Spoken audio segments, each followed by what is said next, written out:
degrading and debilitating, and spiritually it's rather ugly. There's no greater abundance than the abundance freedom offers. To unshackle from the ego's manipulation of you is to transcend. It's a hair's breadth from total enlightenment. What is the point of being enormously wealthy if you're neurotic and scared?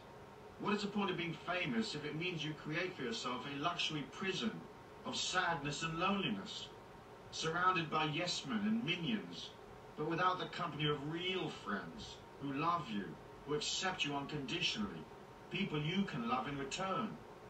As I said in The Trick to Money is Having Some, money making is not a serious business. It's a game that you play.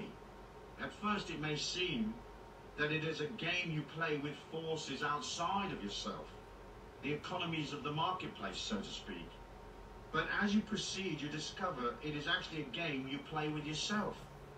Detaching from the seriousness of money involves moving from ego-oriented ideas to a spiritual comprehension of money. Once you are no longer separate from the rest of the world, and you've joined the infinite self within, you're back in the divine light that connects us all. You see the evolution of the earth plane as a combined evolution of all the souls upon it.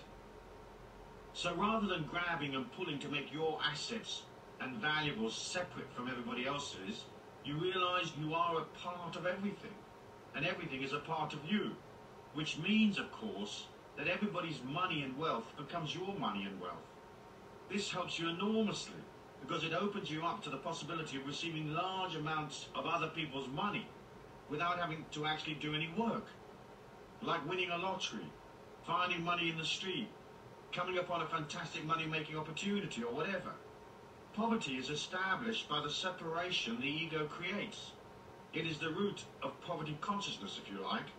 By becoming a part of all things, you create an abundance consciousness. Seriousness is a disease of the ego. Life isn't really serious. It's just a short journey. Yes, there may be pain, anguish, and other negative emotions in your life, but those negative emotions are generated by contradictions of the ego. The ego wants life to go one way, and circumstances come along and contradict it. Our journey on this earth plane, when viewed in its spiritual context, is a completely positive experience. Seriousness warps your life and disconnects you from your childlike self. The creative power inside of you is childlike, and creativity equals money. If you deny yourself access to the child within because you're too serious, you also block your connection to the divine light and your feminine self. Every creator who's any good uses their feminine side to create with. Whether a scientist working on a hunch, a painter working on the interplay of colors, or a musician dealing with the juxtaposition of notes and chords, the feminine principles are soft and they appeal to human feeling. In fact, creativity is the only evidence left of our societies once they've come and gone. We don't remember the businessmen of Rome, or the various generals that fought the Trojan Wars. Even the kings and queens of old are fairly uninteresting.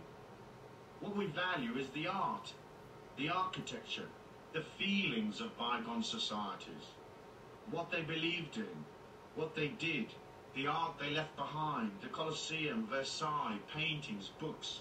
Those are the things that have meaning, and so they last.